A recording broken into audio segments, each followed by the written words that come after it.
I'm Brian Foster, and this is the Grindhouse Institute.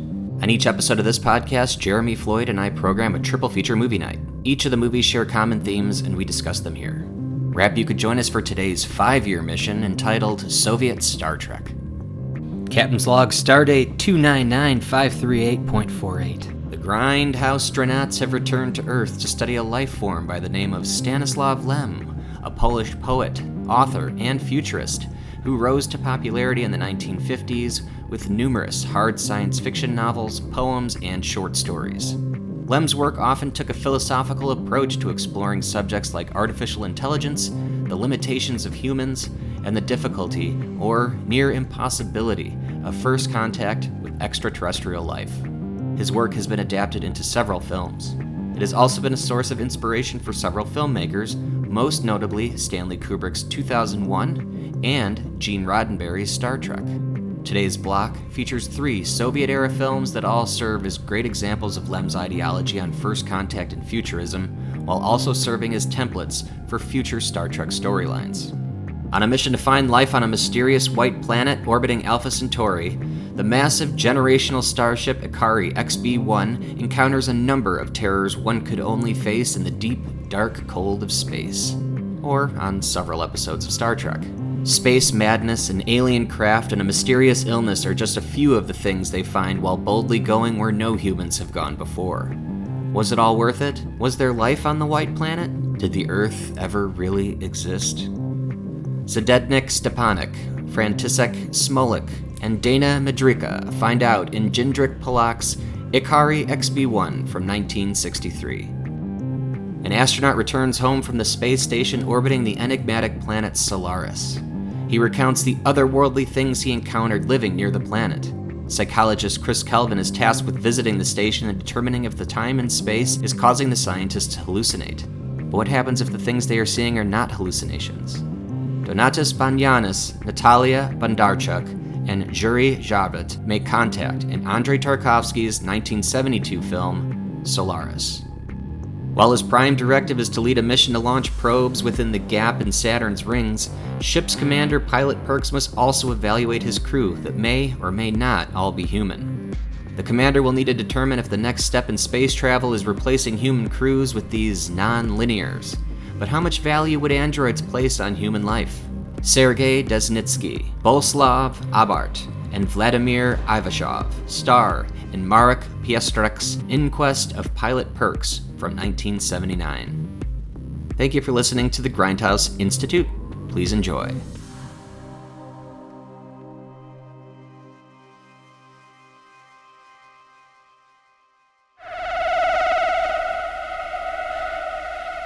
Ze mě nikdy nebyla! I really wanted to know this, and I'll introduce this right now. I wanted to know which came first, the movie Solaris or the character Ego the Living Planet from the Marvel Comics. And I looked it up, and Ego was created first in September of 1966. No kidding. By Stanley and Jack Kirby. Yeah. I'm not saying... Well, but the Solaris book was 1961, so see. Oh, the novel. 1961. So Ego definitely could have been based on a full planet life form for sure. 100% Ego is based. Good call. That's a great call, yeah. I forgot all about that. Kurt Russell was fucking with these people the whole time? This is actually a prequel to The Thing. See how that works and goes all around. I thought so too, when it was like, they're like describing it as this weird gelatinous substance and all that, and I'm like, oh shit, a piece of this got, taken from somewhere else, and that's the beginning of The Thing right there. That's exactly it. All right, welcome back to the Grindhouse Institute. I'm Brian Foster, and with me as always is Jeremy Floyd. Hello, and how are you? The Earth is gone! It doesn't exist. It doesn't exist. Calm down, Jeremy. It's a long mission. It's a marathon, not a sprint. Hopefully we figure out what that line was all about and who that character was, and we'll come back to it at some point. That could be on our show today. Yeah. So today we're taking the crew here. We have a full crew here today, I might add, on our 2-year mission. To take a look at some films based on the works of Polish science fiction author Stanisław Lem. who was a novelist, essayist on things like space travel, communicating or not actually being able to communicate with extraterrestrials, and futurism. I'd say very close to maybe Poland's version of Arthur C. Clarke. I was going to say Philip K. Dick, but I think you're right. Arthur C. Clarke is probably it, because he's more like hard science fiction. He was very, very focused on the technology and stuff. And Lem was probably a little bit more satirical in his writing, but still focused on a lot of the science fact. So on today's show, we're discussing 3 films: Ikarie XB1, not Voyage to the End of the Universe from 1963, Tarkovsky's Solaris from 1972. Finally got to see this whole movie. And finally... The whole movie, yes, exactly, not just clips somewhere. And finally, The Inquest of Pilot Pirx, Test Pilot Pirx, from 1979. And with us today to discuss these films is a very special guest, Jeremy. If you could please introduce crew member 3. Yeah, we have a surprise crew member waiting in the wings here. Did we imagine you? Yeah. We're going to find out if he's human or if he's a projection from a lake on another planet. Are you made of neutrinos? We are diving into some, Soviets in space, some cosmonauts, and everything from the sort of late 20th century space race in cinema, but from the other side of the Iron Curtain. And we needed to bring on somebody who really knew about communism in space, a.k.a. Star Trek. Adam Feuerberg. You know him, you love him. What's up, guys? He's back. Nice to see you. That's right. Your favorite space communist is here to rob you of your wealth, to take away all your grandchildren's money, and put it into the Space Force. That's what we're trying to do, folks. Space Force, yeah. Exactly. And when we're out exploring the cosmos, you're not going to need any of that shit anyway. Exactly. So no big deal. Yeah. Absolutely not. And you know what? If it gets too scary, just blow it the fuck up. It's totally cool. That's right. Or an android will. Just send in a bomb. It'll take care of it. That's what we do best, baby.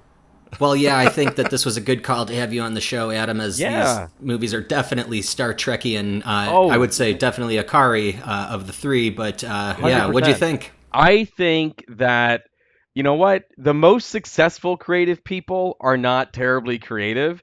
There is no way on God's green earth that Gene Roddenberry never saw Ikarie XB1. I know. The movie is in and of itself 3 different, very common, repeatable Star Trek plots. Wow, yeah. I read in a couple of things like Wikipedia, etc., that Roddenberry did use this as one of his template or like mood boards or whatever you want to call it, idea boards. It absolutely had to be. I mean, like if you look at the shot composition inside the ship, you're looking inside the Enterprise. The bridge, for sure, right? The bridge, the hallways.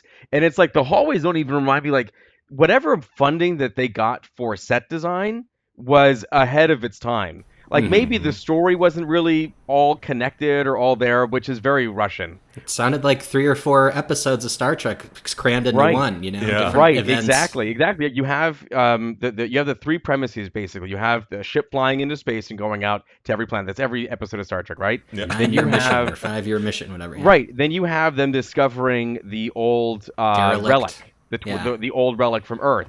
That could have been Khan in there. Who knows? It could have been Khan. It could have been those weird American, like, who are cryo-frozen when they rediscovered the Romulans. Season 1 of TNG, the closer, neutral zone. Obviously. Obviously. And then the last one is they experience something that makes them all sick, and they have no idea how to treat it. Yeah, and the whole crew starts dropping one after another, and like they're What happened to the doctor? He passed out an hour ago. Oh, shit. Yeah, that's literally the first 3 episodes of Star Trek. You have The Cage and Where No Man Has Gone Before deals with like finding an old relic. Christopher Pike stuff we're talking here. Right, yeah. And then you've got people getting sick is The Naked Now.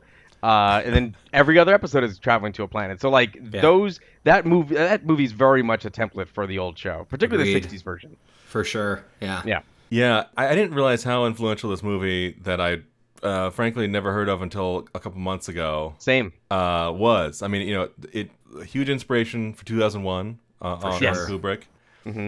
Obviously Star Trek, as we just mentioned. And then also, I think with a lot of these different short stories in this movie, a lot of them reminded me a lot of Alex Garland's Sunshine, the Danny Boyle, Alex Garland movie. That's right, yeah. I love that movie. Yeah. Nice. Yeah. Good reference there. I like it. I wanted to bring up that I like that this movie and a lot of these works happen so far in the future that you can buy into it right away, but they don't go so heavy. I mean, this one might, because this one actually has our own ship as being UFOs, like flying saucers come off of the mothership and they actually go do things, But, which is also very Dark Star, right? It's like, how big is that thing that came out of the ship? Exactly. Weren't those things piloted by people too? Those ones that came off. So then, and then that's what I was meant that it was like, this is so far in the future where you'd have to understand that to go that far into space, you would need kind of a generational flotilla in a way, where you've got like families, communities, and things like that happening on the ship, and we have those scenes where they literally have barn dances and like line dances to kind of funky, almost like current music that's like really hard electronic in the 60s. Right.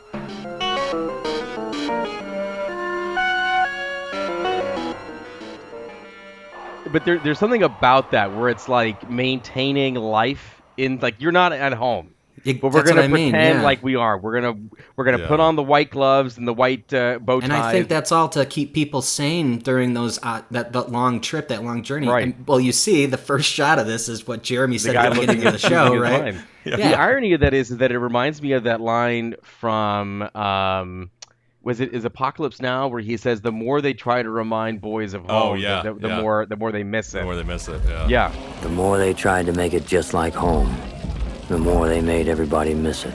And so that, it's almost like by bringing those things from home, you're almost like weakening the force to kill. I mean, obviously that's not the point of this thing, but it reminded me of that scene where the more you try to hold on to things that aren't actually there, the more that you crave them, you miss them. Maybe you lose the plot a little bit. The more alienated you are from them, Yeah. You're reminded how that's not real, Yeah. But it's funny. It feels as equally influencing as it does where it's like, I don't know what's going on.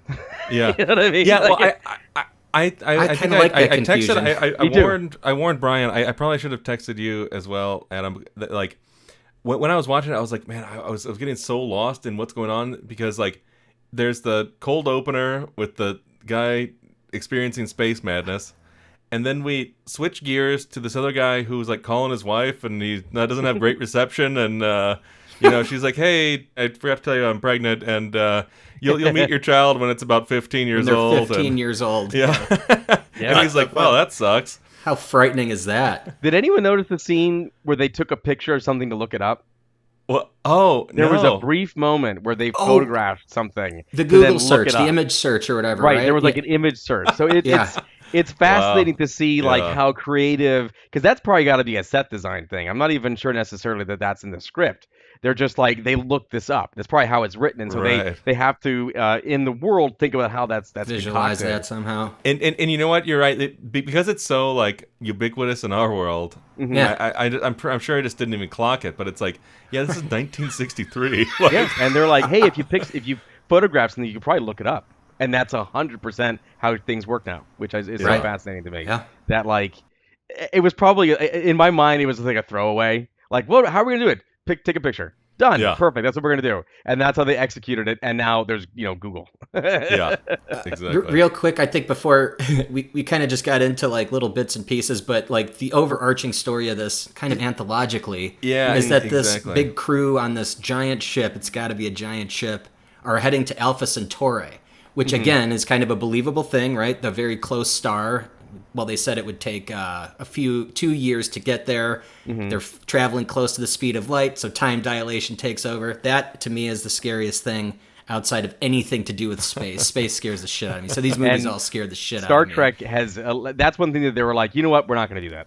Yeah, they didn't even fuck way with too that. many story problems. We're just going to... No. But don't they... Because they're using warp, though, which is different than what this technology is, right? So what the thing is with this is they're getting as close to the speed of light as they can without actually hitting it. So as you get closer to that, time dilates down. And while you're going at regular speed, everything around or behind you is going faster. Right. But in Star Trek, technically they're surrounded by a warp bubble that moves that keeps times... them in place. Yeah, I you never thought to nerd. You think of- didn't know that? I mean... I didn't think of space as a thing that was moving.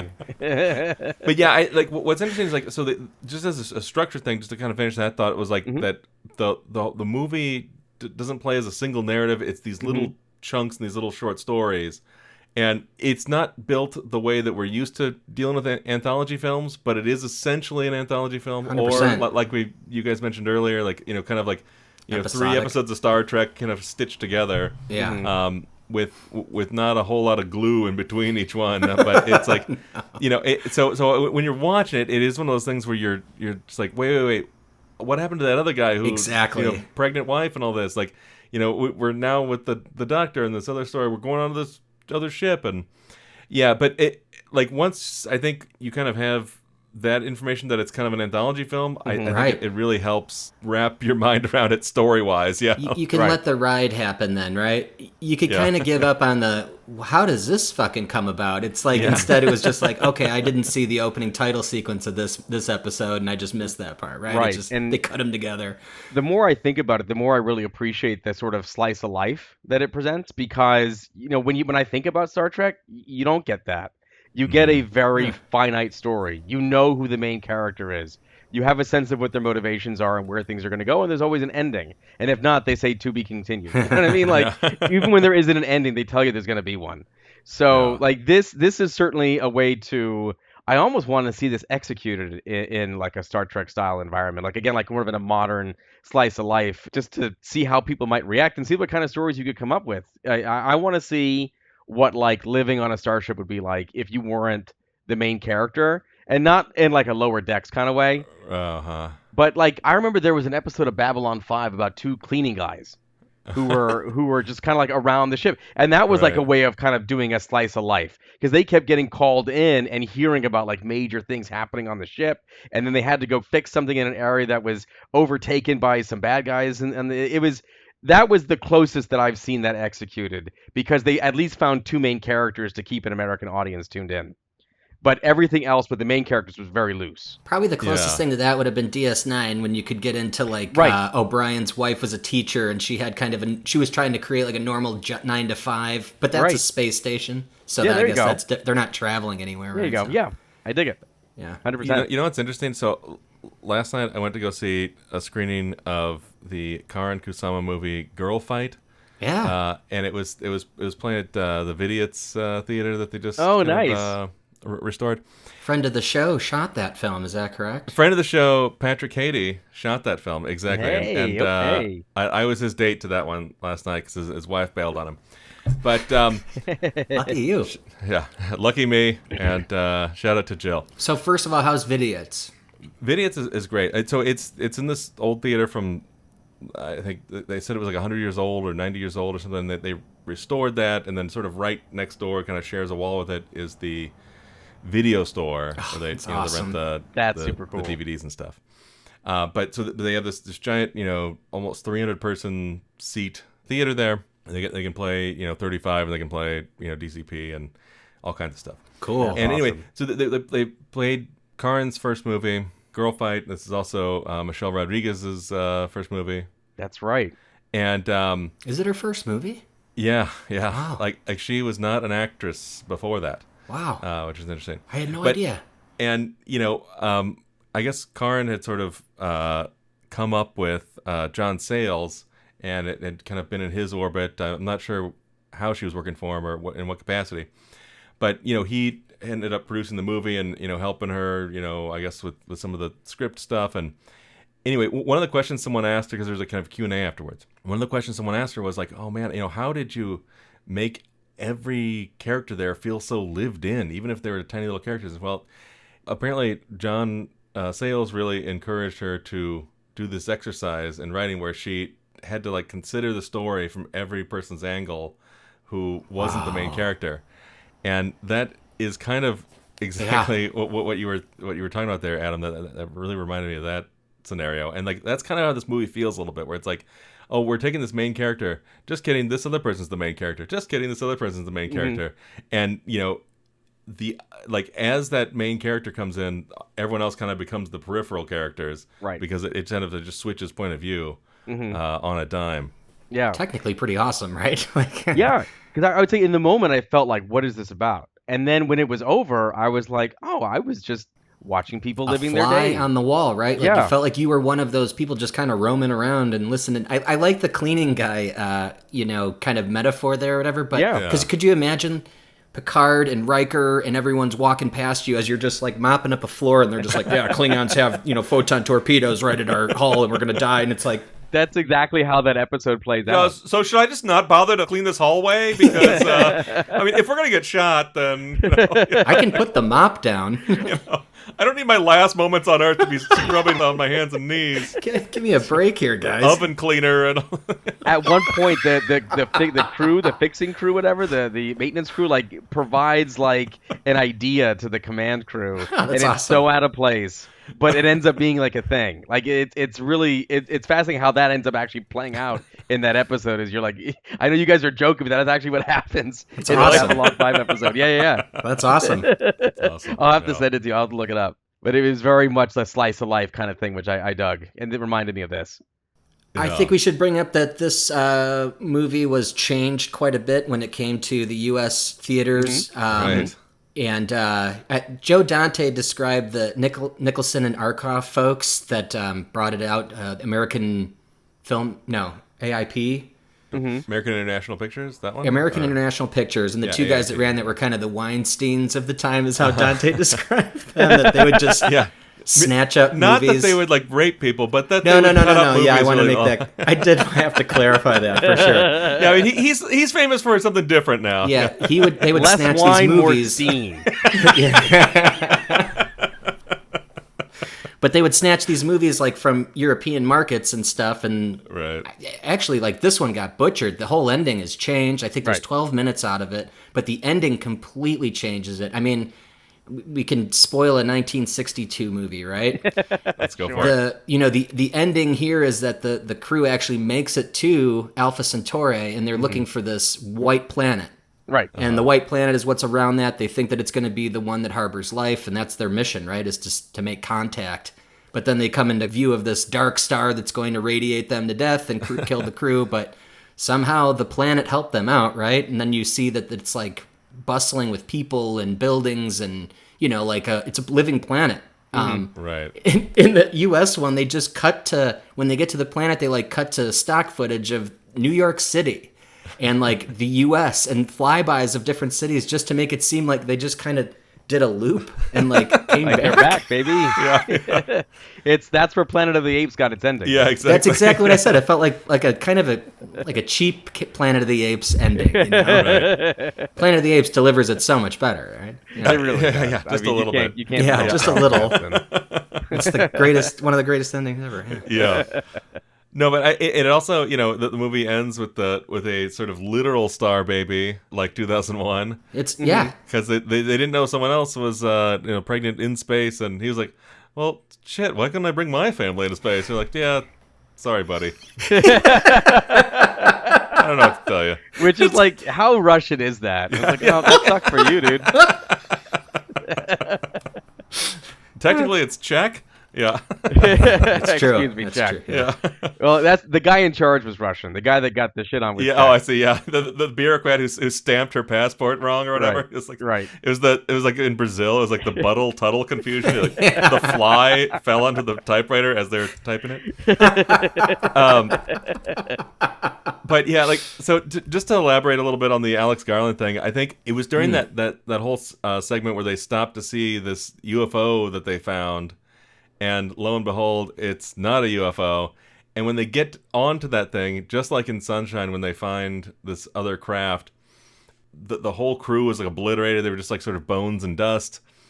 And in this one, it's all about how fucked up and warped the minds are of the people in the 20th century who are this is very close to the Cuban Missile Crisis, so I'm sure that was very much on everyone's mind. Yeah, we could just end the world tomorrow, apparently. So, do I need to keep mopping this this house over here, or we're just going to be a nuclear Armageddon? And so that ended up showing up in this one, and as you saw, the crew killed themselves, and they were fighting over the bomb and all this. And that's sort of like, very much like what it was like when they find that first ship that's in Sunshine, that like no one knows what happened to it. And like, it got really close to the sun, but like it was so close that the radio transmissions weren't coming back. So, no one knew what happened to it. And, when you get there, it was just this ghost ship and all that. And then at that same time, because they got hit with something, there was this like solar panel maintenance that needed to be done or something like that, which is exactly out of Sunshine. Right. The shielding, right? Yeah. And in Sunshine, the name of the ship is the Icarus II. And in this one, it's essentially the Icarus XB1. Ikarie is Icarus. Yeah. Exactly. Right. Yeah. Icarus 1. Yeah. Yeah, that's I think they saw this movie. Yeah, I think Alex took a peek at this one, yeah. Talented dude. Oh, that's funny. That's good stuff. I haven't seen Civil War yet, so I'm excited. Me too. I love Annihilation. Yeah, I'm also excited to see that the 28 Days Later continues with 28 years later, and that's right. They're all coming back. I mean, Cillian Murphy, I don't think is, but he's producing it. With Alex Garland and Danny Boyle. Yeah. Nice. Pretty exciting. Love it. And it's like a new trilogy, so it's like a fresh start. Obviously, cool. You can't just do one, right? No, they're leaving money on the table. Yeah, exactly. Yeah. Should we head to the planet of giant gel-like organisms that resemble an ocean in Solaris?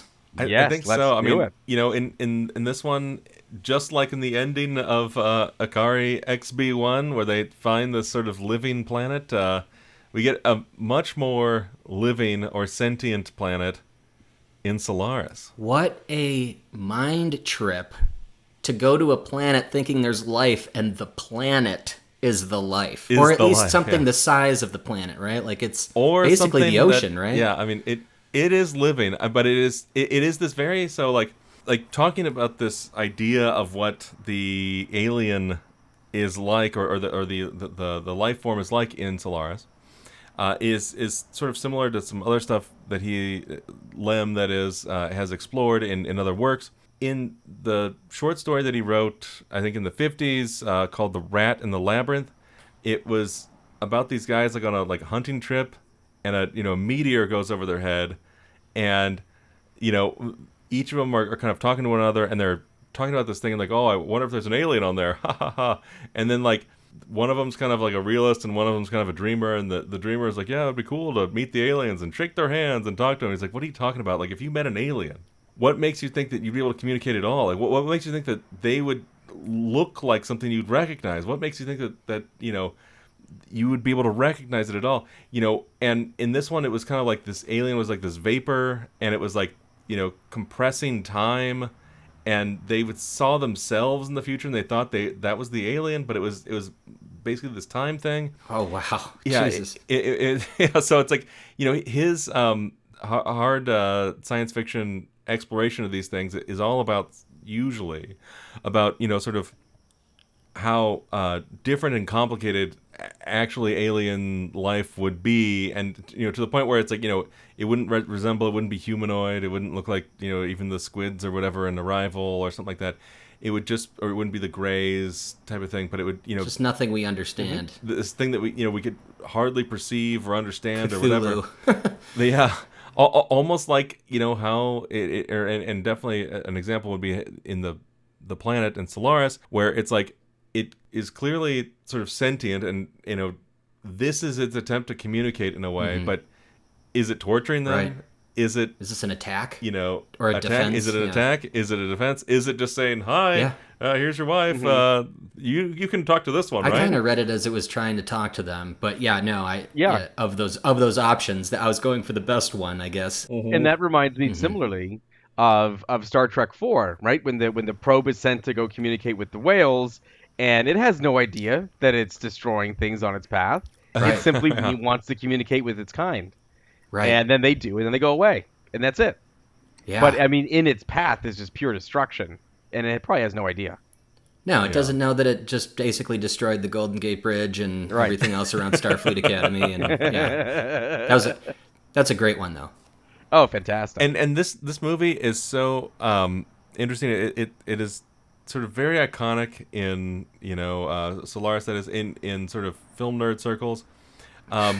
What's interesting though is that like, and I think probably out of his movies, this is probably up there with the ones that people would know if they know of Tarkovsky, right? Tarkovsky, yeah. Right, this and Stalker, which I've never seen. Right? Now I have to see that. Stalker, Andrei Rublev, and Nostalgia. I mean, but yeah, this is probably up there, and it's interesting because it's like, there are all these things and events and occurrences in the movie that don't seem to follow logic as you're watching them, and like it's constantly sort of switching between black and white and color, and then sort of like not quite black and white, but kind of like a silvery bluish black and white. Yeah. And not only that, but they seem to place it in a way where it makes sense, right? We're going through that guy's testimonial. And then randomly we're in the car with him, with his kid, and they put that back on. Right. And I think it's meant to mess with you because I think that the way the movie ends with him, with his dad, and it's clearly, we pan out, right? They're on Solaris. He's on the planet, yeah. I think he's on the planet at the beginning. Right. Yeah, I had that too, that this was the whole time kind of end of story, yeah. Right, right. Which all of a sudden would start to like make more sense of like, and it's the movie is like 3.5 hours long, and it feels like it's 15 hours long, and it's like the it's a slow one. At the very beginning or near the very beginning, there's these like two kids, and like one of them comes up and a boy walks up to a girl and says hi, and the girl very slowly is like, hi. And then we're just like hanging out there for a second, and we never see him again. And it's like student art film kind of thing with no connection. Some of those like very inexplicable moments lend the film this sort of the sense of a dream, and the whole thing just feels like as he's like sleeping and building this island on the planet, or like it's probing his mind, or it's scrambling what is like, if it's raining, where does it rain? Does it rain inside the house, or does it rain outside the house? And like, at the beginning we see it's raining outside, and at the end we see it's raining inside, and like, the time element seems to not make sense. Like, the only name I can remember is Chris, and maybe Hari. But there was the one guy's name like Spit or something. He had like Snout. Pretty stout. Oh, Snout. Yeah. Snout. Snout. Yeah. And there's Chris's dad, right? And Chris's dad's friend, who's now bald, but when he was in Solaris, he had hair, and Chris's mom was like, wow, you were so attractive back then. Burton, okay. Burton, yeah. That's the testimonial guy, right? Burton, yeah. Exactly. So Burton had been there, 15 years before, or however long. It had been he was back a very long time, and he had been back. But like, the time that Solaris awoke was when he was there, and then when Chris gets to the ship, they say it's just waking up and starting to do these things, and it's like, so the way we perceive time in a linear fashion like doesn't work in this movie. And so when it's like switches from black and white and blue and white and color, and like kind of pops all over the place, and when they have these like sort of very frustrating Kafka-esque conversations that like don't seem to follow, like I say one thing, you respond with something completely different, and like it all that stuff like kind of lends to this really like somehow he had filmed a dream type of thing, right. and in that dream it has this insight, but it's not something you can fully, you'd have to talk a lot about it to try to understand it and try to articulate it, but you have to watch it more than once. But just watching it, you feel it, you feel like I think this movie is way more in the feels than it is in the actual understanding of it. I felt like that was how this one hit me. It felt like I was listening to an album with no it was all music, no words, no lyrics, and I was just kind of riding through it. It's fascinating that you bring up how much this movie is about feeling than it is about experiencing in other ways, because I read, researching it, that people always compare this movie to 2001. Like, people always argue, like, what's the bigger science fiction film? And I read that Tarkovsky he appreciated 2001 for its technical mastery, but he really didn't feel like there was anything terribly human about it.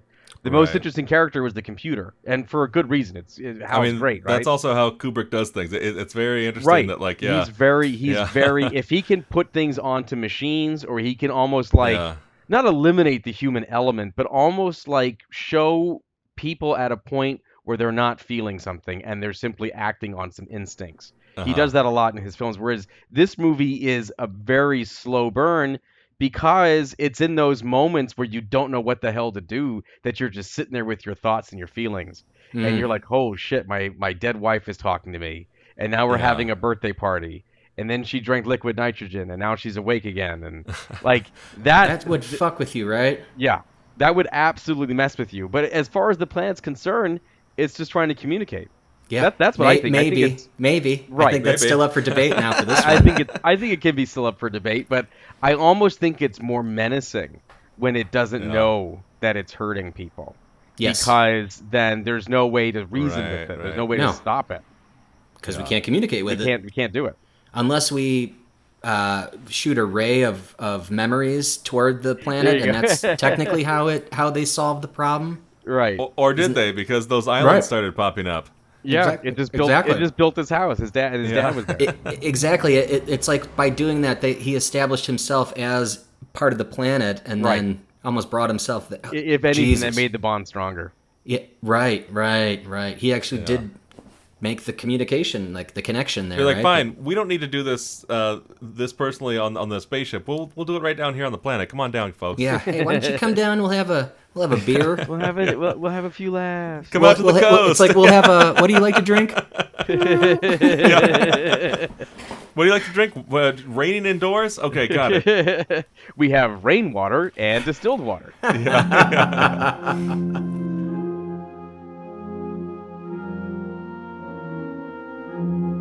Speaking of like the dream logic, and you're talking about like Burton in his car. Burton leaves the countryside house, presumably somewhere in the countryside of Russia, and goes for a drive that feels like it's 25 minutes long. It's so long.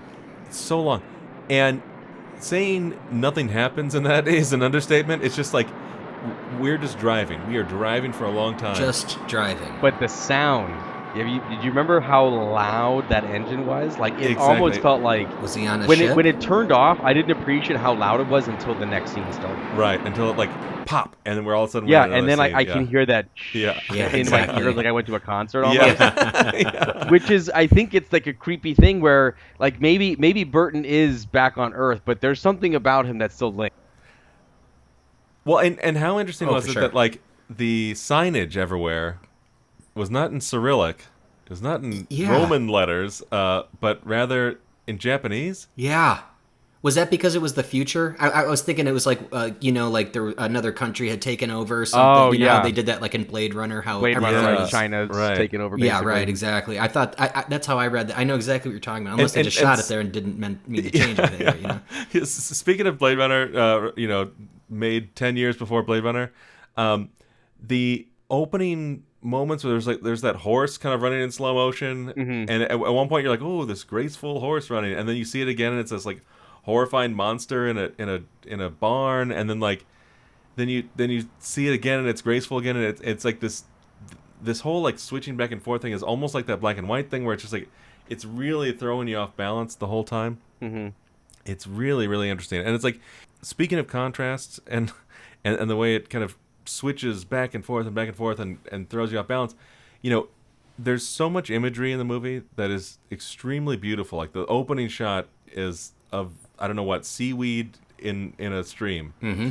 And, it's like hypnotic. And like the planet later on, we're seeing this thing, and it's kind of like, really, getting you into this mindset. So there's all this beautiful stuff of nature, like he's wandering around in that sort of foggy field.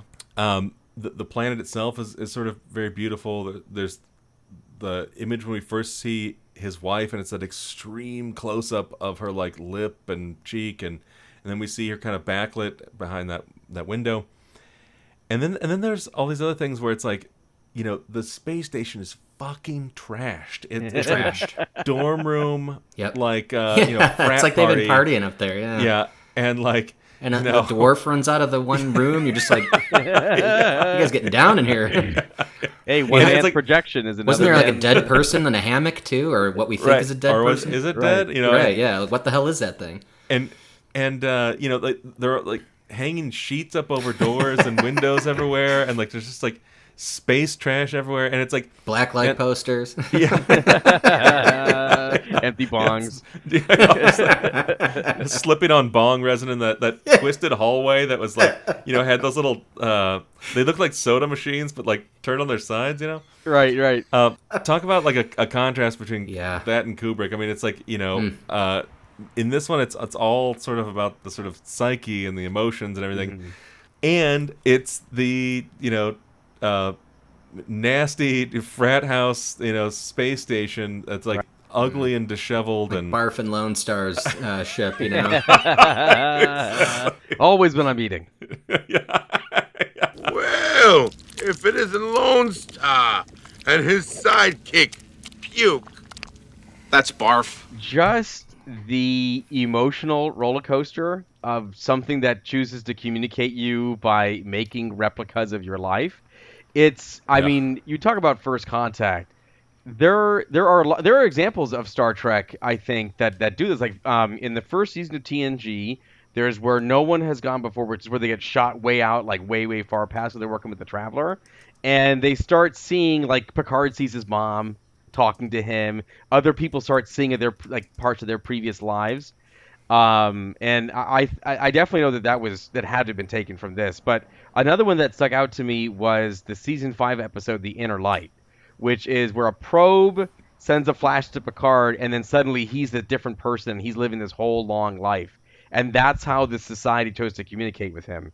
I'm not necessarily saying that this is the same thing.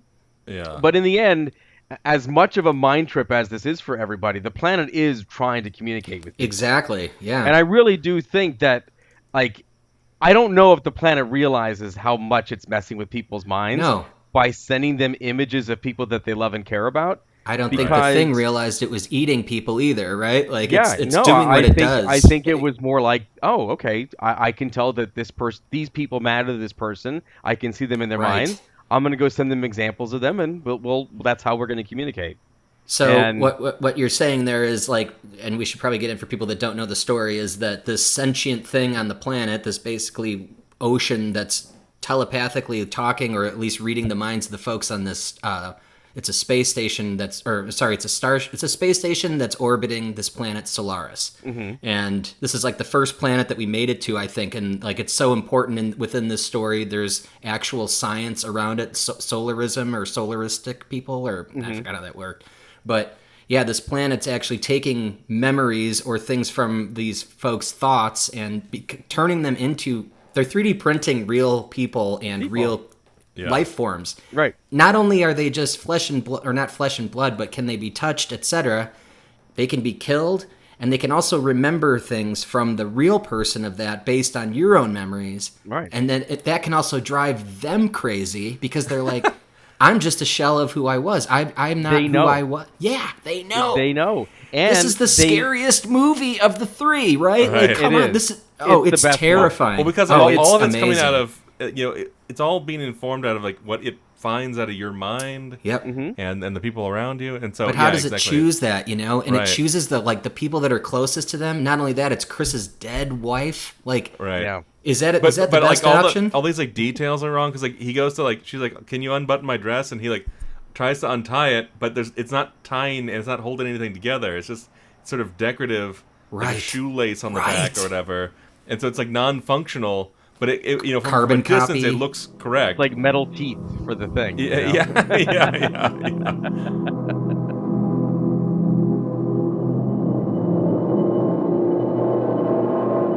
If there's one thing that I can really appreciate about this movie is the fact that, like you mentioned, you talk about psyche, the human psyche, like that is the forefront of this movie. What are the psychological consequences for space travel?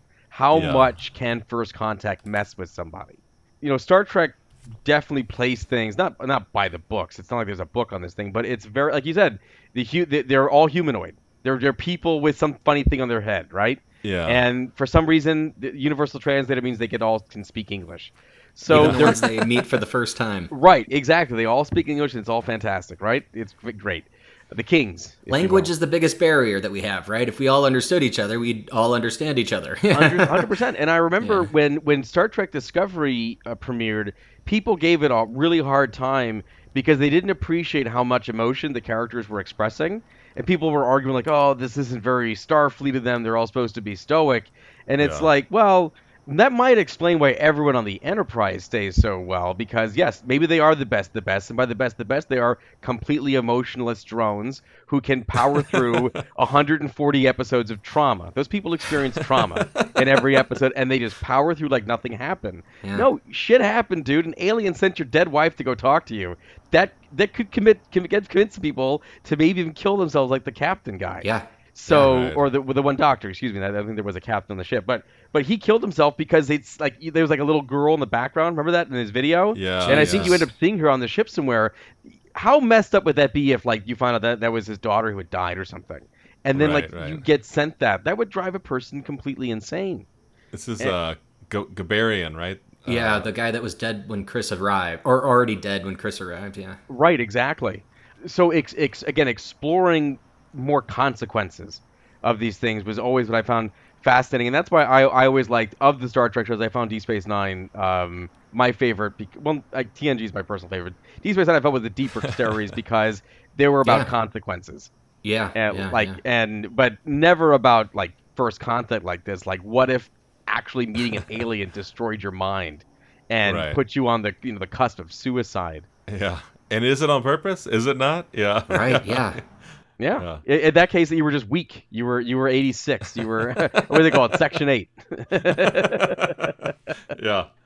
This adaptation, I don't think any of these adaptations would satisfy the progenitor of all this stuff, Stanisław Lem. Probably not. I read that he was not a big fan of the adaptations. Yeah. Because it's like, he was so fascinated with this idea of like, what would you do? How would you, bridge this divide between a sentient ocean and humanity or whatever, and that was what he found interesting in it. But in this movie, Tarkovsky, like what he found fascinating about it is like, well, who gives a shit what that is like? Well, what does that say about us? And what is that?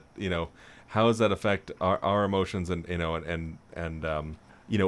how does it does that impact our humanity? There was a quote earlier on, and I wonder if it was like during the Inquest part of it. I'm kind of forgetting what it is now, but I wrote it down, which is that at least the translation into English was this: knowledge is only valid when it's based on morality.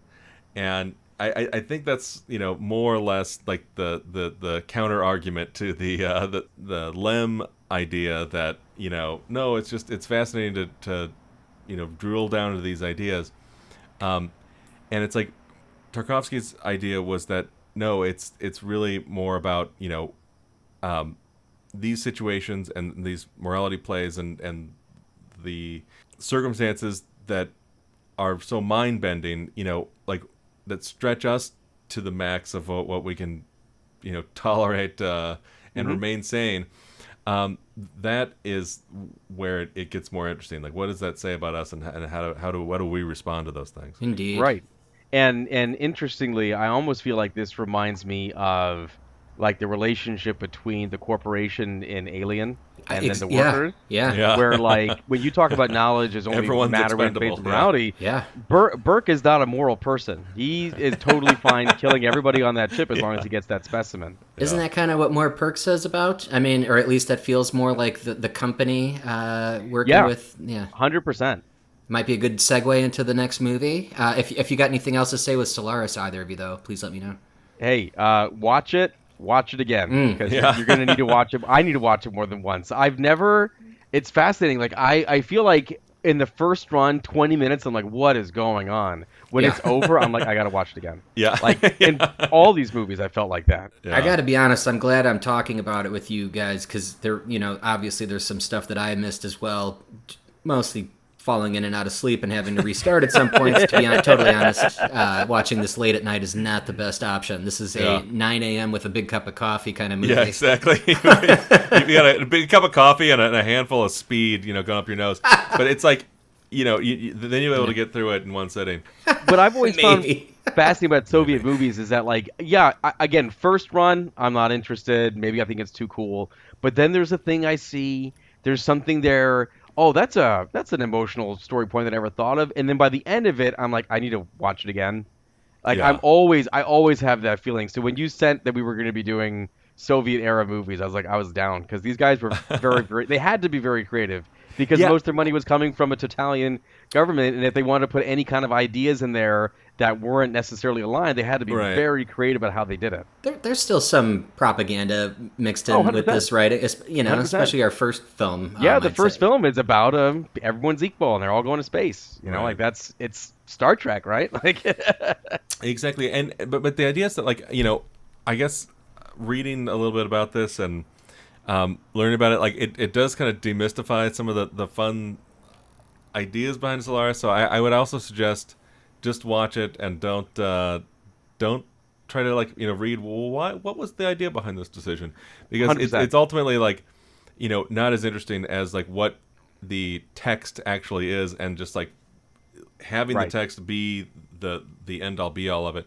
Because supposedly, like, what happened was that on this production in particular, I guess Tarkovsky had run thin on his patrons, and, like, their patience with him had run a little thin on the last show he did, and then he did this one, and they cut his budget, and he had to, like, get film stock from all these different places. So, like, having these, like, crazy setups where he would start in close up and then just kind of zoom out and then kind of pan over and then zoom into a person and then whip pan over to something else and then zoom back out. One reel. It's because he had, like 11 reels of film to shoot the whole thing.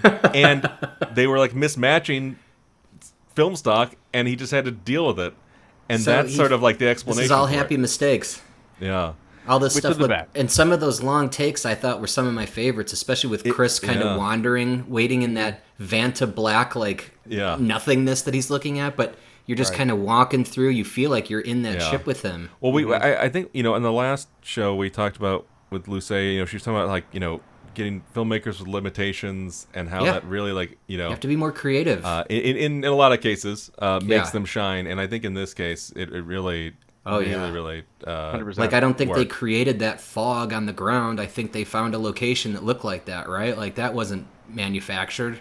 Probably not. Yeah. Because it was just too organic. It was too perfect. And where the hell was he shooting? Like, on a different planet? Like, Well, let's hope that these are all lessons for Hollywood and we stop getting $200 million shit bombs.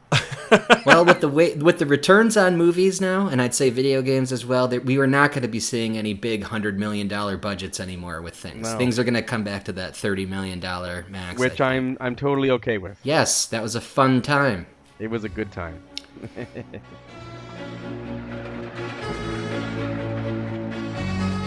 So, Inquest of Pilot Pirx, or Test Pilot Pirxa. Yeah. Yes. Depending on what title you're looking at. Depending on the translation, or our Android-centric movie. Yeah, this is our Data, right? The kind of Noonien Soon origin story of Data, and how our first test to see if Data or a couple Datas, maybe just one, maybe more. Right. With a bunch of humanoids are going to fly through the rings of Saturn. There's a gap there that you can fly through, and they're going to see if this simple flight mission with one android, according to the story, but can actually make this trip and make it, these would be our future astronauts, basically, and that's kind of the test here. This was interesting, right? This was a really cool one. Kind of had Alien and Ash and Data all wrapped into one here. I thought Blade Runner with the non-linears, I think they called them. And same year awesome. as Alien, right? 79. Yeah. But no one gets their head knocked off. They just get their hands ripped off going How extremely close to the speed of light, or what is 14 Gs or something ridiculous. I loved this movie so much because I liked the idea that they were playing. It was the mystery of it, of like who was the android, and that's reminds me of not only Blade Runner, but also this episode of TNG, the season 7 episode where we meet Data's mom, and then at the end you find out that she was an android and she didn't know. Wow. Similarly to Sean Young's character in Blade Runner, where she didn't know. She doesn't know, does she? It took more than 100 for Rachel, didn't it? She doesn't know. She's beginning to suspect, I think. Suspect? How can it not know what it is? Right, exactly, and it almost relates almost back to the That's thing. not Where, good. Like, if you're a thing, you don't even know if you're a thing. Yeah. You know, Oh, so it's right, almost yeah, that's if right, you're an yeah. android, does the android even know that he's an android? Right. You know, and that kind of makes even the pilot concerned for his own, like, am I one of these things or something? Like that kind of madness is going on back and forth. Well, I mean, and also the fact that he has somebody actually admit to him that he is an android. Perhaps he's not, but is he? Wasn't he the one with the cut on the hand at the end? Yes. Right. Yes, I mean, exactly. That movie just fucks with you to the very end. It does. It really does, because you're just not sure. And if there's the one thing that I think is in common with Solaris and with Pilot Pirx is that mystery is never quite solved. They don't make things clear, and that definitely is a break from Star Trek. Star Trek is very straightforward. They don't they get weird sometimes, but you always know what's going on when the credits roll. You know what I mean? Right. Like by it's still on TV. You know, the It's movies are solved. very much popcorn films. Right. Like you're not gonna get a mystery that extends beyond the credits. And That's a if good there's one point. thing if there's one thing that I wish that they did sometimes, obviously there'd be people pissed off on the internet. But as far as I'm concerned, if you haven't pissed people off on the internet, you haven't done anything. So You haven't done your job. that's the whole point. You know. That's the whole point of our show. Right, exactly. It's just confuse people and then utter slurs, and then we'll get everyone mad. Oh boy, I have to break out the beat machine here.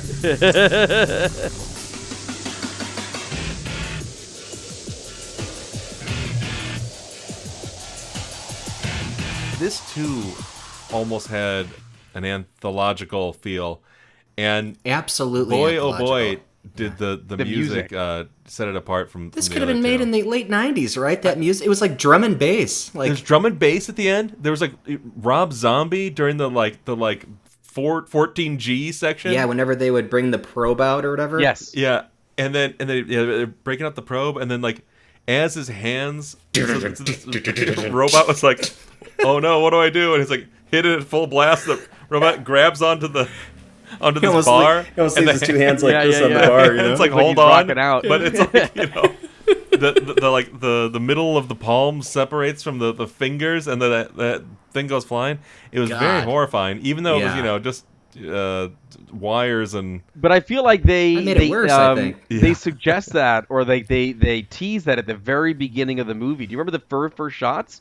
You're essentially looking at mutilated androids. Right. Right. So Oh, like yeah, back of the they're head letting and- you know like there Didn't are it feel like cybernetic Westworld parts. in a way, or the It HBO felt Westworld? 100%. Yeah. It felt like the old Westworld almost. Yeah. where it was Well, a yeah, combination especially of with both. the very Yeah, yeah, rubbery. Right, looks. the rubbery elements, and like everyone looks like Yul Brynner.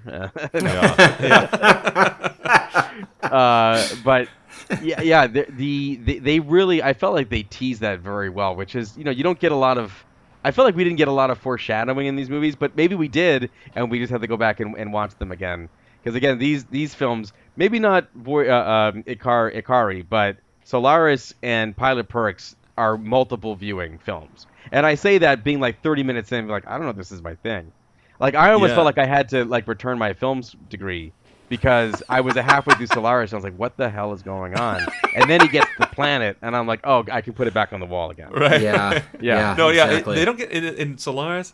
They don't get to the planet for like an hour, right? hour. It like takes forever. An hour into the And movie. at first, I and thought that's only a Burton- third of the movie. I thought Burton was going to be the main character. Right. Right, yeah. Like I thought, like Burton's the one getting grilled. He's the one when he's young and old. Like I'm thinking this is Right. about him. He's the Dave. Right, Yeah. right. We're gonna see him when he's young. Yeah, exactly. On the station right or something. Yeah. So I'm thinking, okay, this is his story, and he's come back to Earth, and we're going to hear Yeah. about it. And then no, it's the other guy, that was a swerve on me. Like I thought, and then remember, Burton's the guy in the car. Yeah. So I'm thinking this is a really important part of the movie, and maybe it is to contribute to throwing us off. Exactly. Because like you don't give a side guy who this is his last scene a 5-minute pan shot in a car with this kid who you've never met. Like I'm thinking, okay, new and character. we'll never see again. Yeah. We never see again. Yeah. You know. I guess like Ikarie, and I guess kind of similar to Solaris. You know, Solaris, literally has a break in the middle of it where it's like, oh, part 2. I didn't even know we were in a part 1. Which is a weird place to put it. Like, that was such a weird spot to break that because they literally are like, oh, let's go do that thing. And then it's a break. And then they're doing the thing. Like, it's...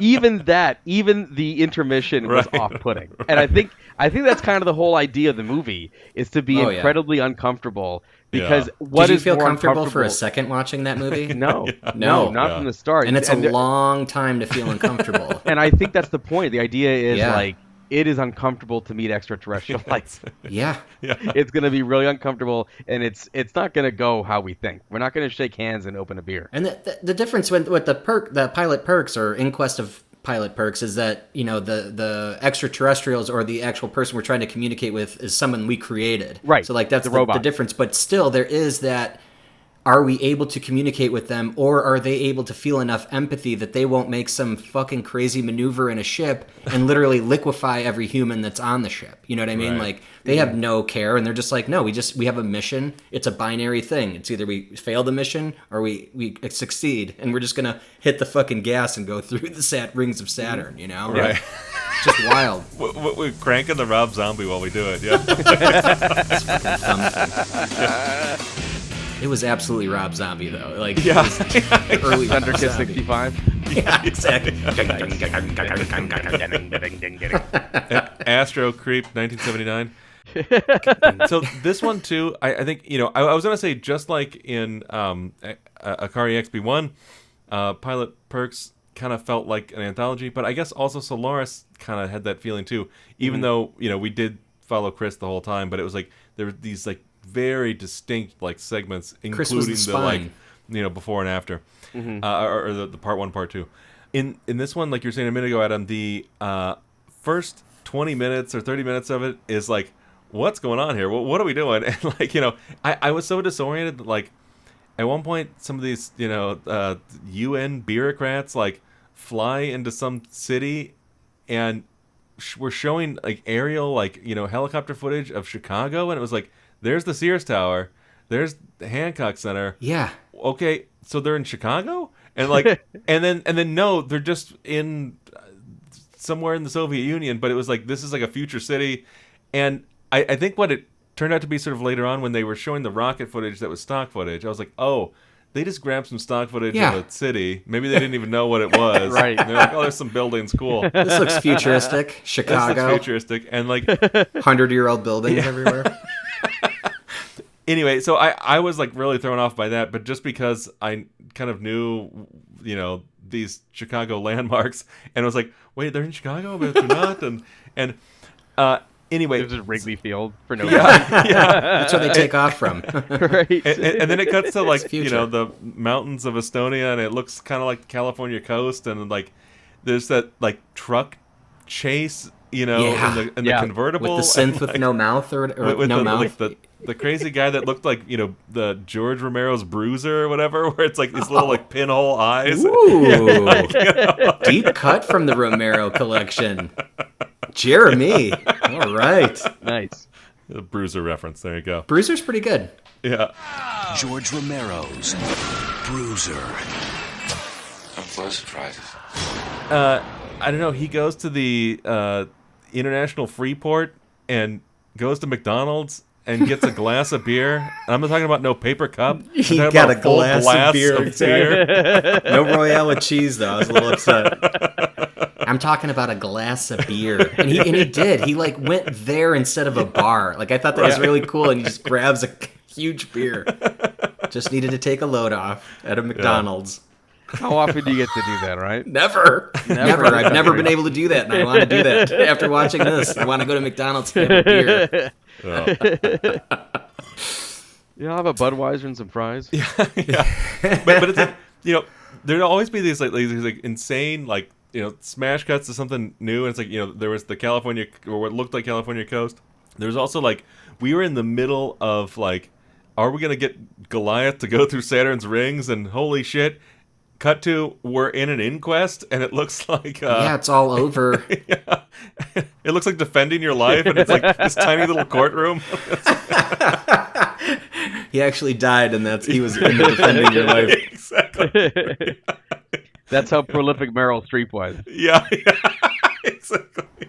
What did you think of that from an editor's point of view, Jeremy? Like, they cut you right to the end, and then they back you up a bit from two different perspectives, from both Pirx's perspective. It's three technically, because it's the person that was in the testimonial with him. The guy who said he was a robot. The guy who said he was human, Harry Brown, right? Yeah, and then also you see from the point of view of the actual android. Through their black box or whatever they've got on them, which is so cool. Well, real quick, but before I answer that question, one thing apparently that Lem would often do in his stories would give people names that aren't, Polish or aren't Eastern European, and apparently that helped him get around some of the like censorship ideas. Like, well, no, I'm talking about somebody else, and which is why, like, I mean, the main guy, Pirx or whatever, I'm not sure what kind of name that is, but there was like McGuire and Otis and Mitchell, and Calder was the robot whose hands ripped off, right? And then Harry Brown was the guy who said he was a human and who wasn't sure if he believed in God or not, right? That guy. Mm-hmm. But it's like all the names. Right, he's the one that was with him in the court, right? Yeah. Okay. Yeah. Yeah. Exactly. And but all I guess all the names were sort of not Eastern European, to sort of, make this, a different time and place. And so, don't worry, government censors, we don't need to look at this one too carefully. The idea is, as long as all your characters have American names, they can do whatever they want, because then they look bad, right? So exactly. Make them American. Listen, then. They're in Chicago. I don't know, man. Yeah, Isn't Pirx kind of Lem's Jack Ryan, though? Isn't he? Right. In quite a few of his books? This is not his only story.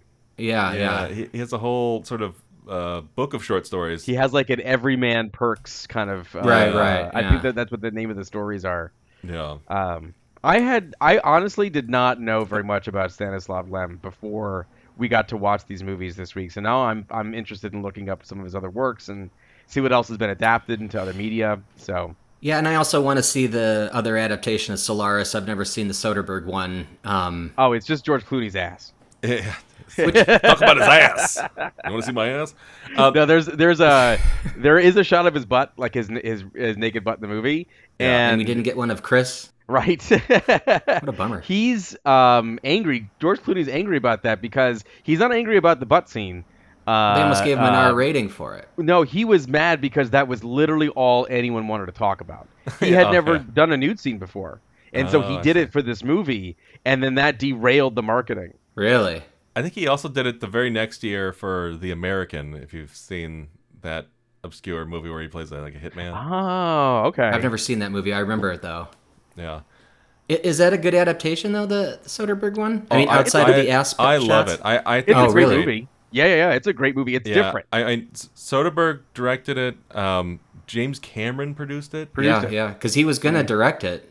Lightstorm had the rights to it. This is before Avatar. Yeah. And James Cameron hadn't done anything since Titanic. Yeah. I think it was 02 or 03. Yeah, 02, I think.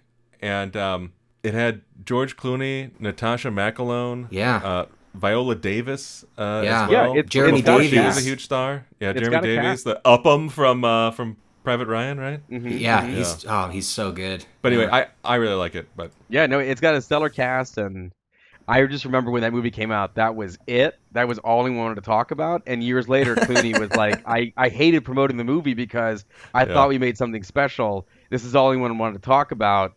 And then I don't know if he felt like that affected the box office, but I don't remember this movie doing very well. No, I read that the box office could have been should have been affected based on they marketed it more as like a science fiction romance when they were advertising it, which far from it, right? Like this is not that. I mean, there is obviously that element of love and emotion and attachment to whoever is lost, but that's not describing more as torment than romance. This is absolutely torture versus romance. Yeah. Exactly. Torment. Yeah.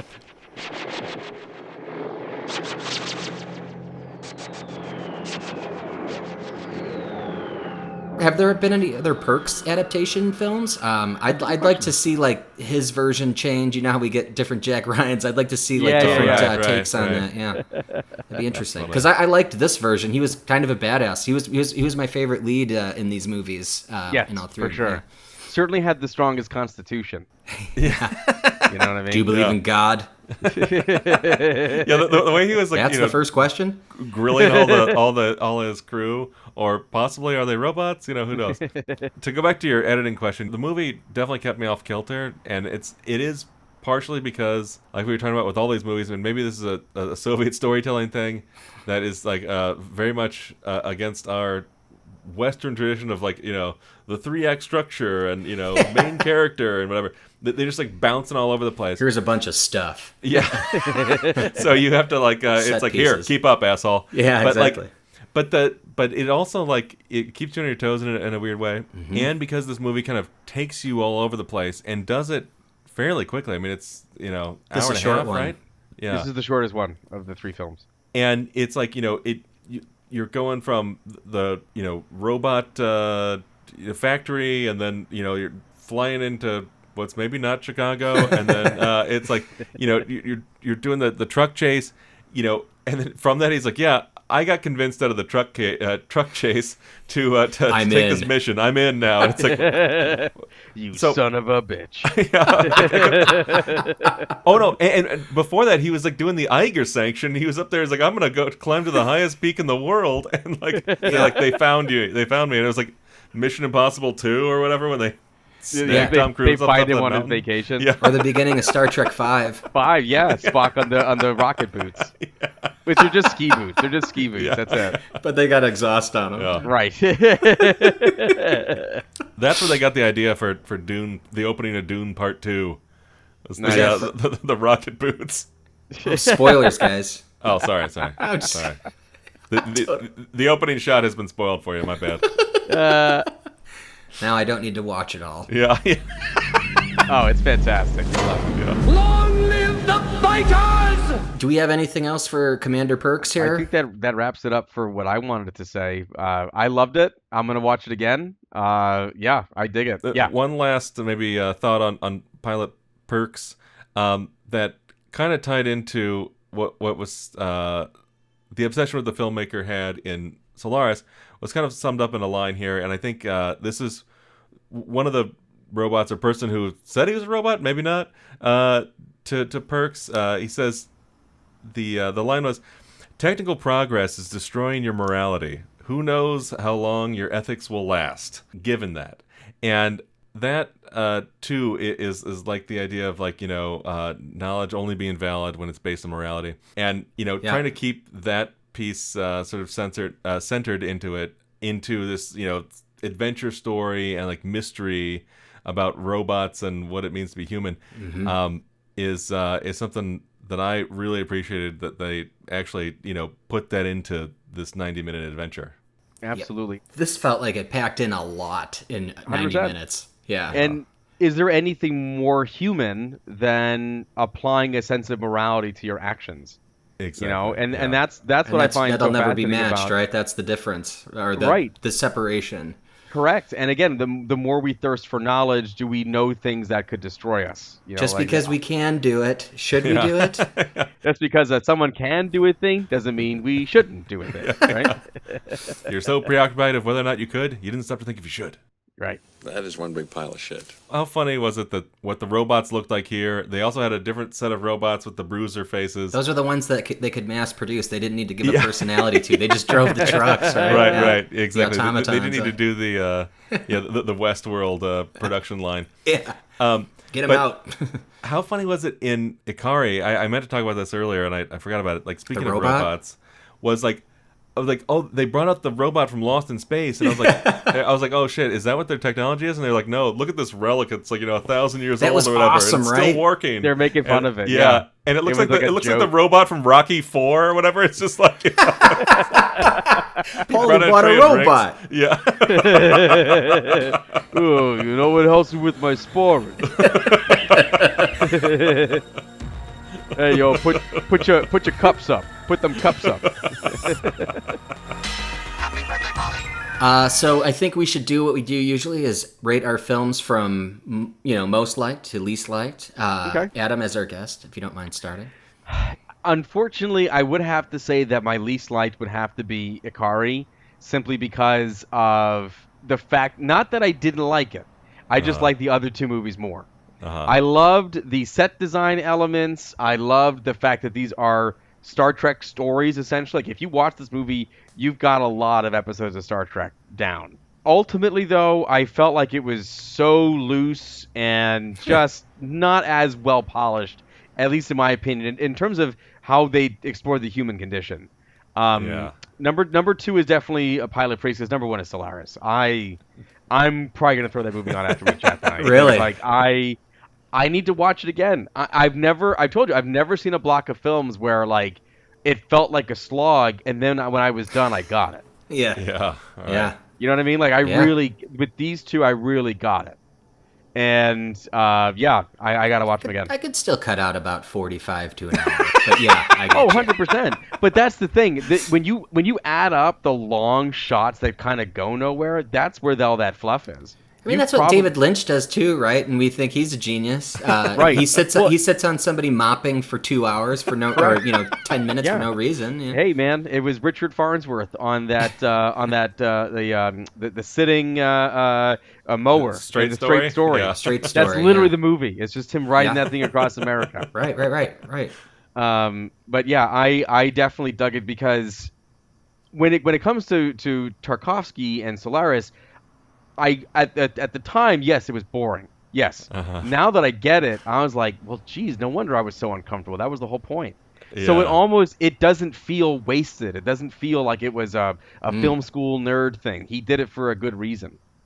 Very intentional, yeah. What I found interesting was, like, about Solaris is, like, for the longest I had it in my head that the Soderbergh, James Cameron, George Clooney Solaris was the remake. No, it turns out that was the remake, and Tarkovsky's is the remake, because they made another one before all that in, like, 68 or 65, something like that. Oh, yeah. Wow. And kind of curious to see what that'll entail now 100%. that I've seen the other two. What does Solaris want from us? So ratings wise, I think I would go, I don't know, maybe Ikarie first. Wow. Okay. Solaris second, and Pirx. Pirx? Third. I think it's Pirx. Pirxa. For me, it was like all these movies were kind of discombobulated, like story wise. So I had to kind of get my sea legs on all of them, like kind of like you're saying, Adam, where it's like you're like, what am I watching here? And then like you finally get it, and it kind of like it clicks. Did I agree to do this show with these guys and have to watch this show? Yeah, it's like, what? I've got precious time to myself, and I'm wasting it on this. Right. I'm sitting here in my room I built for myself. Even Ikarie clicked for me, because about maybe like halfway or 3/4 of the way through, I was like, I think I just saw 3 Star Trek episodes. Yeah. You know what I mean? Like I think that's what I did, and maybe part of me also kind of maybe gave it a pass because of the language. Like I was like, oh, maybe I'm gonna feel a bit lost because it's not my language. But then, like you said, like there's so many fluff shots in Solaris. Like we're really sitting there, and then you get to Pirx, and Pirx feels like a shot of adrenaline. Yeah, which was great. I like that, because that definitely threw off the vibe of the first two films. This was an action movie, right? Which is always with the music great. to boot, and the music. It like a psychological thriller where it's like we don't know who was chasing through that. We actually don't even find out who was chasing through that hallway, and as he's like sweating at the in the middle of space, and he's like, what's going on? Who's who? And I mean it became very tense. Yeah, exactly. Whereas the other ones, like you were definitely spending more time examining the stuff. Yeah, and I don't know. Ikarie beat out Solaris for me just because it was a little more digestible. I mean, Solaris is something you really have to commit to, and you got to be in that full zone. Buffet, yeah, as opposed to just a nice big meal. And honestly, like Solaris is a lot more sort of painful emotionally, and I think Ikarie, I was really fascinated with how much of an influence it had on so many things. You could just like see so much stuff in it. I mean, even like 2001, we kind of talked about like the video phone thing, the space baby, or what's it called, the Star Child. Yeah. The very structure of the movie, like talking to the ship's AI and how that came off as scary. So all that stuff, like, you know, it was fascinating because like you think of like how influential Kubrick is, and 2001 is in particular, and it turns out that didn't just come out of nowhere. You know, it had these influences, and this is one of them. And you know, that, and because of Sunshine and some of these other things, like the inspiration that this thing had, kind of, you know, made it really fascinating. And then on top of that, I just, you know, I was getting lost in thinking of this vision of the Soviet Star Trek future that they laid out in this one, and that one, the space adventure part of it, kind of absorbed me the most in Ikarie. For sure. Even though Pirx was the most action packed, and Solaris was the most like mind fuck, this one was the most like Ikarie, that is, was the most focused to me on like the space adventure, and that whole idea. Correct. Yeah. So there's my very long-winded version of No, that's great. 1, 2, 3. No. Yeah, the explanation's the best part. I actually agree with your rating, but I did like all these films pretty equally. But I did think Ikarie was my favorite. But I did rate these as how much I like Star Trek motion pictures. Okay. So Ikarie XB1 is my Star Trek 6 Undiscovered Country. It's one of my faves of the motion pictures. This was my favorite of the group.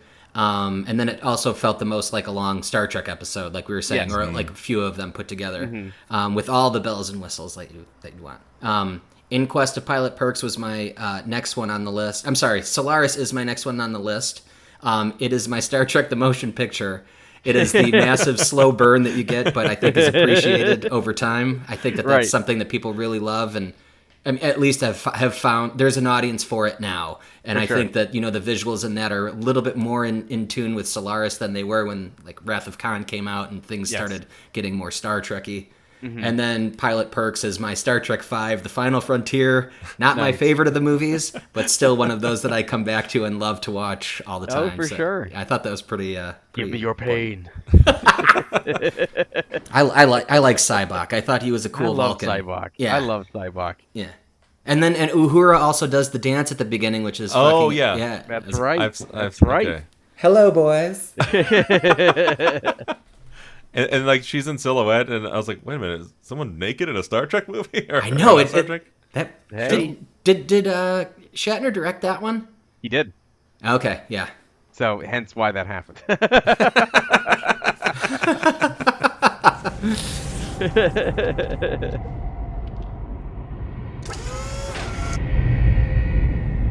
So it's me you want, you Klingon bastards. Well, I think we did it, guys. We did it. We got to Alpha Centauri. We got to a planet, and this planet is sentient, as it turns out. And it's 15 years later, and we finally finished this. Ellie be like, Dad, where's dinner? I'm hungry. Our kids are in college, and shit. It's raining indoors. The whole thing. But Adam, thank you very much for joining us yet again. It was always good to talk to you. Anything you'd like to plug on the show? Anything coming up? Well, I've started a new book show at the Scene in North Hollywood. It's the second Tuesday of every month at 9:00. It's really fantastic. I'm forgetting who I have booked on the show, but we always try to get, you know, some names on there. And that's every month at the Scene. Every second Tuesday of the month, I host that stand-up comedy show. And then, of course, every week I host the Corbin Bowl open mic on Thursdays. Sign up at 7:30, do a set at 8 o'clock. I host it with my buddy Ryan Talmo. Come do a set. Nice. That's where I'll be. And where can people find you online? All my socials are just my name, at Adam Feuerberg. Not terribly creative person, so. No, that's good. Now people need to figure out how to spell it. Yeah. Feuerberg. That's how I close all. That's my sign off. Is my name. No, Adam, it was great having you on again. It's been way too long. And, I'm glad I just got to come back. And anytime we can talk about Star Trek in a new context, I appreciate it. And I had never seen any of these films before. No, I'd seen Solaris before, but I hadn't in a very long time, and I'd never even heard of the other two. So I'm glad you guys turned me on to it. I appreciate it.